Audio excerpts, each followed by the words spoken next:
Brian, come to hear all of that. I was just watching it and it blew my mind. Talk to me about that. I know what that. I understand hard times and I understand good times. And, you know, in life, they have to come. You're gonna have to deal with both of them because that's what life consists of: good times and bad times. And he told me, and I'm not gonna say who it is, but he's like, Mayweather's broke. I said, no. He's like, no, really, Mayweather's broke. Now, I don't know if it's true. Right. This is what this guy told me. I'm like, how could he be broke? He's like, yo, he spends like crazy. Like, you know, Floyd's a great fighter. Don't get me wrong. Yeah. You know, he had 50 fights and he said, yo, so don't tell me about you the greatest fighter with 50 and 0, nigga. You're great, no doubt about it, nigga. 50 and 0. Nah. We were excited about you and Floyd. Is that still happening or is that? Yeah, it's happening. Yeah, it's happening. You think I give that up? I was minding my business. He challenged me. You look good. How you feeling physically? Incredible. You've been training? Listen, I was wearing an extra large. It looks like I'm wearing large now. Looking good, man. Still looking scary. In a live conversation with Stephen A. Smith, Mike Tyson spoke openly and did not soften his words. The former heavyweight champion directed pointed criticism toward Floyd Mayweather Jr., expressing his views with a blunt honesty that reflects his experience in the heavyweight ranks. How do you feel about Floyd, though? Huh? How do you feel about Floyd? Awesome fighter, great fighter. You know, he's a little too into himself. You know, he should be. I was the same way too, but you have to come to reality some way. You have to bring your head down to God. We're nothing to be fucking arrogant. You expect us to be ignorant and arrogant. Look where we came from. That's why I asked the question earlier about you mentoring fighters, because I feel like Floyd looked at you growing up like every other fighter. And the persona and the lifestyle was like, growing up in the hood, we looked at it like, that's Mike Tyson. We see the cars, the jewelry, the flair. Like you was a movie star. You was a hero. I didn't see that. Mike Tyson described Floyd Mayweather Jr. as a figure heavily influenced by ego and personal fixation, suggesting that this mindset has distanced him from reality. Tyson also indicated that Mayweather's widely publicized displays of large sums of money appear designed more to create a show than to prove actual financial stability. Floyd, we've been friends since 2002. There was a point where I'm looking at things and I'm going, yo, we kind of got the wrong messaging point. Because we're saying we got all the money in the world, we're going to burn it, we're going to get it again. So what? When you say change it, he goes, nah, you do that, Fi. He said something to me one time, very simple. He said, what a prize fighter fight for? And I'm like, and he said, the prize. Don't nobody watch Floyd fight to see how amazing he is. They watch it for the opportunity to see him lose. Right. Because they don't like him. The arena have just shown Floyd Mayweather and they begin to boo immediately. They don't like him because everything that he says is about money. There's nothing else. There's no values. There's no, like the people's champ, like Ali was standing for the same things. Right. The audience was standing for. You know, he doesn't have any of that. It's just money. I take 30 watches with me. Mike Tyson pointed out that accomplishments inside the ring do not give a fighter license to act arrogantly outside it. He stressed that victories should be paired with humility and cautioned that constantly flaunting wealth can harm a reputation faster than any opponent ever could. When Tyson openly claimed that Floyd Mayweather Jr.'s behavior was damaging his own standing, the statement carried significant impact. Shared during his discussion with Stephen A. Smith, the critique landed directly, visibly, and in a way that was impossible to ignore. No, I didn't make as much money as you'd think fighting Floyd. Did you get paid from that? He still owes me $1.5 million, maybe more. How does he owe you the money? Why don't you just like... Here's what happened. He pre-sold the fight using my likeness to some company in, I think, Dubai or like the Middle East for $10 million cash. We ended up doing the fight in the States with a different company. That is the company that put on the fight. That is the company that paid me.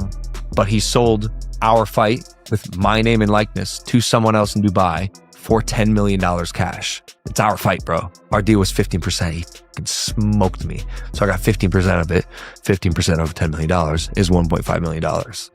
That company paid him that money, is suing him. I actually don't know the status on that lawsuit. I should check in because he still owes me money, but he has a bunch of legal trouble at the moment. I don't think I'm ever getting the money. He just sold his house in Vegas. Did he really? Yeah. I think, he's facing a bunch. Rinsed on that house. He started at $14 million. Yeah. Sold for 6.6.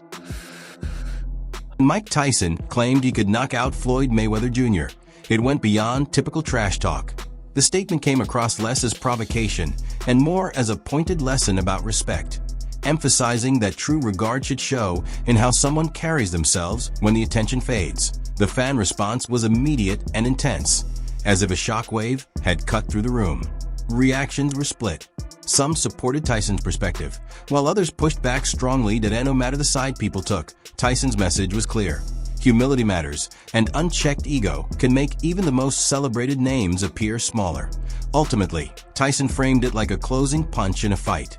Success inside the ring does not guarantee keeping control of the story afterward or preserving public respect. Floyd spends money like it's a tap. Money's just flowing. Even as much money as he's made in his career, which he's probably made more money than any boxer ever. There's all these lawsuits. He hasn't been paying things. He owes money on this and owes money on that. And then he's got to come out of retirement. It's just the lifestyle that Floyd lives. It's like he got to be lavish. So that he got $1 million in his backpack. He got the latest watch and the latest car. And when you get into latest watches and latest cars, boy, that money goes quick. Bugattis are like $3 million. There's watches that are $3-5 million. So you buy a watch and a car, you're down. The tension between Mike Tyson and Floyd Mayweather Jr. had everyone fixated on the classic matchup. Raw strength versus precise technique. Legendary reputation clashing with calculated ring savvy.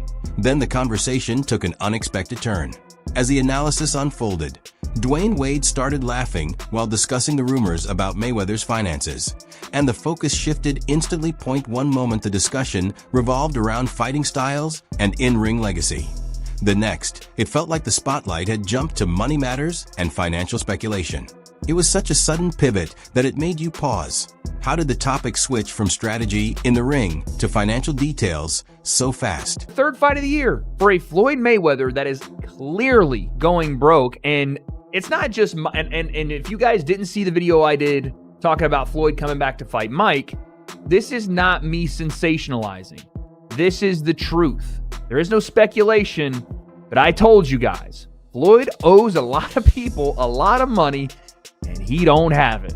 Logan Paul also discussed this, and this is probably the best screenshot I couldn't gotten on this video. My God, his ramen noodle hair is flying in the wind, and there's no wind in that place. But Logan dropped some knowledge that Floyd is still scamming him for their 2021 fight. We're going to go through it all. Dwayne Wade starts discussing the situation, barely able to keep a straight face, admitting that it's hard to talk about without laughing.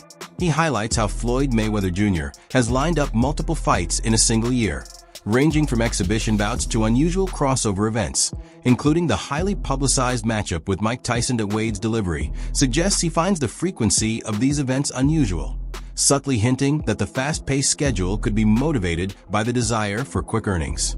He doesn't outright claim that Mayweather is in financial trouble, but the suggestion lingers that he also touches on the dispute surrounding claims that Mayweather hadn't fully paid someone after a previous exhibition.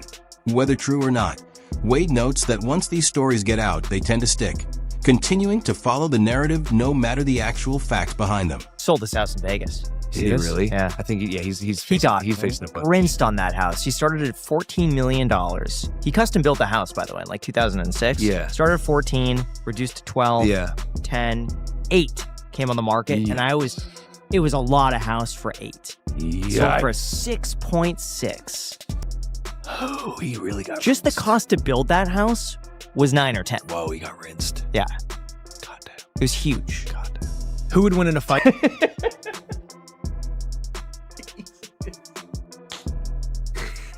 And yeah, that's another piece of like what Floyd has done with his money after his fight. Wade continues on the topic. He points out how Floyd Mayweather Jr. keeps setting up fight after fight, despite having officially stepped away from competitive boxing years earlier. That observation quickly sparks debate. People begin questioning whether this relentless schedule is driven by a genuine love for the sport or if it's more about the income generated from each high-profile pay-per-view event. Wade also highlights an undeniable aspect of Mayweather's career. Under the money Mayweather persona, he mastered self-promotion. By turning every fight into a spectacle and creating anticipation around each appearance, he reshaped how boxing events are marketed, making them feel as much like entertainment experiences as athletic competitions. I see people get upset at me on Twitter talking about, oh, watch your own pocket. You ain't ever made as much money as Floyd has. I know that, dude. I'm not saying that Floyd is as broke as one of the freaking tweakers on 6th Street Bridge in Los Angeles, dude. That's not what I'm saying. But for the amount of money that he has made, over $1.2 billion, and the amount of money that he still has, let's say it is $300 million. That means Floyd has lost 70% of the money he's earned. From there, the conversation slowly moves in a new direction. Instead of concentrating solely on in-ring performance, it begins examining lifestyle choices, luxury purchases, private jets, multi-million-dollar homes, and the various business ventures linked to Floyd Mayweather Jr. The discussion naturally turns to whether such high-level spending is sustainable over time. That A.S. Wade walks through these points. A striking contradiction emerges. Many critics who argue that Mayweather continues fighting only for financial gain are often the first to tune in whenever his name is attached to an upcoming fight. This is the magnetic effect of a sports icon. Wade can question the reasoning, analysts can scrutinize the money side, and fans can debate the implications. But when Mayweather makes another ring appearance, curiosity inevitably takes control.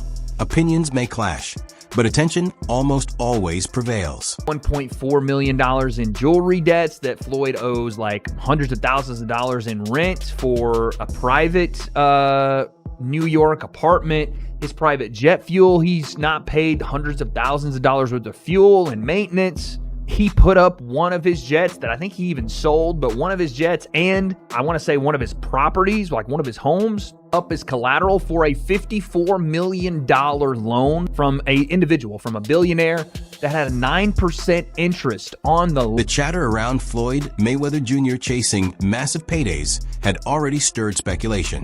Then DJ Vlad adds his perspective, almost like someone passing along a tip overheard in passing. And the narrative gains another layer. Vlad relays that a longtime jeweler supposedly suggested Mayweather could be under financial pressure because of his high-end spending habits. For a moment, it grabs attention, because in boxing circles, tales of extravagant lifestyles and potential money struggles are nothing new, making this report feel oddly familiar yet still compelling. I mean, listen, Mayweather never flies commercial. He's only flying private. So he doesn't own his own plane? I don't think so. I've never seen a Mayweather plane, like a Drake plane. I've never seen that. Not to say that he doesn't. I don't know Mayweather like that. I've never even met him. So I don't know. I mean, you have a lot of properties. You have Floyd Mayweather Jr.'s massive earnings and famously opulent lifestyle in the spotlight. It's no surprise that everyone suddenly feels like a financial investigator. DJ Vlad even points out that he can't confirm the accuracy of the claims, an important detail, since rumors about a fighter's money travel faster than any highlight clip on social media.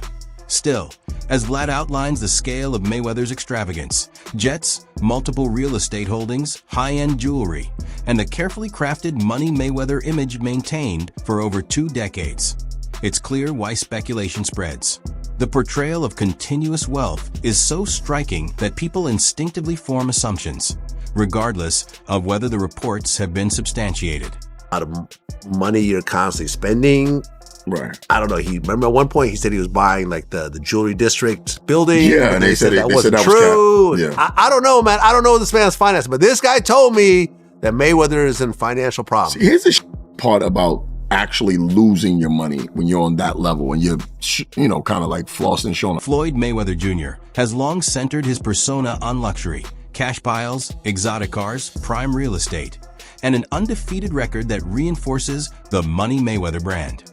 Because of this meticulously maintained image, even minor hints of financial or personal issues are magnified by critics, spreading rapidly as if a dam had burst at the same time. There's another angle to consider. While rumors circulate online, Mayweather has been orchestrating these high-profile spectacles far longer than many current fans have followed boxing. Every exhibition fight, carefully scheduled appearance, and public display, from private jets to promotional events, is part of a system he's refined over decades. It's not solely about money. It's about sustaining the visibility and influence that have elevated him into a figure recognized well beyond the boxing world. We might see Mayweather doing. People will give him some loans. Maybe. Listen, he's cozying up to Israel. That's but not the an thing accident. about it is, he had Mayweather Promotions. Yeah. And he was hosting a big, he had Javante Davis under his cars. And so that's a yeah, but look what happened to Javante. Right. Some observers interpret Mayweather's behavior as a sign that he might actually be chasing income, while others view it as him executing a strategy he's honed over decades. Both readings come from the same set of actions, but the conclusions are very different. The DJ Vlad also highlights a harsh reality. When someone lives as opulently as Mayweather, the public is always on the lookout for mistakes. That level of scrutiny is simply part of being a high-profile figure. Still, there's a notable paradox. Regardless of the financial debates or lifestyle criticisms, anytime Mayweather's name appears on a fight poster, attention spikes instantly. People click, watch, and talk about it. This is the core of the Mayweather phenomenon. He generates rumors, masters the business side, draws criticism, and yet continues to dominate the conversation. If you can sustain that, you don't ever have to box again. But now he's has to take fights because, you know, when you floss like Mayweather, you can't go down. Yeah. You got to stay right there because people are going to beat any kind of chinks in your armor if you're not wearing 3 or 4 big $1 million diamond. Before the chatter about Mayweather's flashy spending dies down, Simon Jordan steps in, redirecting the conversation from rumors to pure business strategy. The transition is immediate and noticeable. Jordan minimizes the buzz around a potential Floyd Mayweather Jr. versus Manny Pacquiao rematch, arguing that the sporting intrigue is practically non-existent. It may sound blunt, but when you recall that both fighters were already considered past their prime back in 2015, it starts to make sense. Years later, approaching 50, they're still part of the conversation, even if the competitive edge has faded. Rather than treating it like a standard boxing debate, Jordan examines it like a corporate analyst. He breaks the scenario down as if he were reviewing a streaming platform's growth metrics, projecting audience engagement, calculating viewer lifetime value, and turning what seems absurd from a purely athletic perspective into a shrewd financial strategy. Pacquiao versus Floyd Mayweather, they fought too late in 2015 when they were 36 and 37 respectively, I think. They're 47 and 48 now. Yeah. So it is some would say a cynical land grab, a financial opportunity. But if people are prepared to pay it and Netflix are prepared to put it on and people want to watch it on their Netflix subscription and people want to subscribe to it, no harm, no foul. Well, the thing is as well is that Netflix actually obviously clearly are starting to move into the sporting arena.